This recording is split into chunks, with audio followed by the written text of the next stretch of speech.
Index of the Big Mac. What is it? The idea of valuing currencies according to the Big Mac was first proposed by the economist in Pam Woodwall's article back in 1986. It was in her in a half-joking manner that the author estimated the real exchange rate with the help of a hamburger. Since then, this estimate is called the Big Mac Index. He is still published in this magazine. The logical assessment of the real value of currencies was based on the fact that the famous hamburger from McDonald's is represented in many countries of the world. The restaurant is on almost every street in every city. Why the Big Mac? The fact is that it contains a sufficient number of food products: bread, meat, cheese, vegetables. That is, the food minimum that a person needs for normal life. Its value depends on many factors: the volume of output, rent, raw materials, workforce, infrastructure, etc. It is the versatility of the components of the hamburger, the wide geography of restaurants around the world that make it possible to understand the real exchange rate of national currencies. Ruble underestimated. To understand the fair dollar exchange rate for today,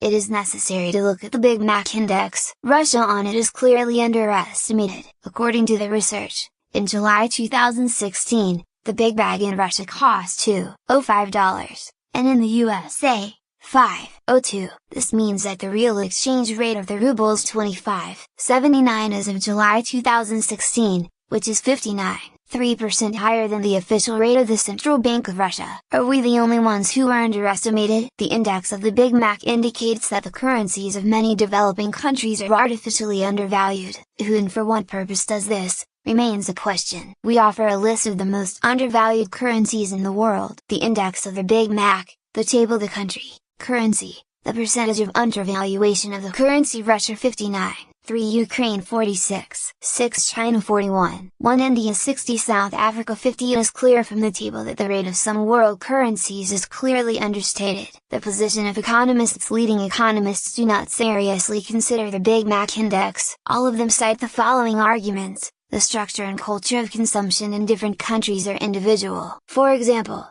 Eastern countries prefer traditional cuisine, with the appearance in Russia of a wide range of restaurants of Japanese cuisine. Many have changed their diet of Bigak and switched to sushi and rolls. The price level is greatly influenced by the level of wages in the country. The lower it is, the cheaper the hamburger. Let's agree that the exchange rate and the average earnings in the country have nothing in common. The price of a hamburger in McDonald's also depends on the competition in this or that country of the world. If, for example, there is a single restaurant in Moscow, as it was in the late 80s, the last century, and the queue in it, a few kilometers, the cost will be higher than if there are at least 5 more such cafes around. The conclusion suggests 1. The Big Mac Index cannot be a serious economic indicator for a real definition of the national currency. Be true to yourself, be kind to yourself, or how to love yourself. The woman gave birth an hour after the pregnancy of 11 signs that you were visited by a guardian angel. What can you determine by a hamburger? But it's wrong to believe that the Big Mac Index is useless. The real value of the currency,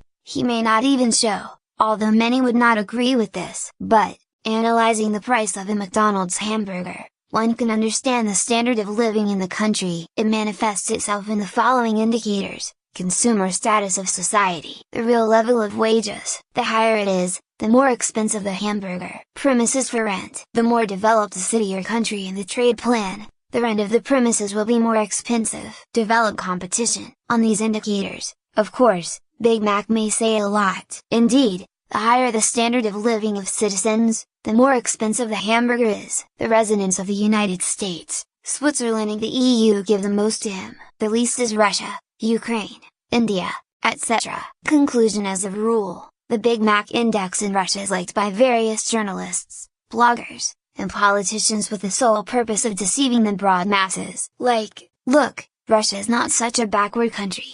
Our ruble rate is greatly understated. It's the damned Americans with their Federal Reserve System that prevent us from developing. But we have already said that, according to some researchers, the Big Mac Index indicates a directly opposite trend. The lower it is, the worse the population of this country lives: low wages, weak consumer demand, etc. But besides, the real and nominal exchange rate is not an indicator of the well-being of the population. You can live in prosperity and with a high dollar exchange rate against the ruble and vice versa.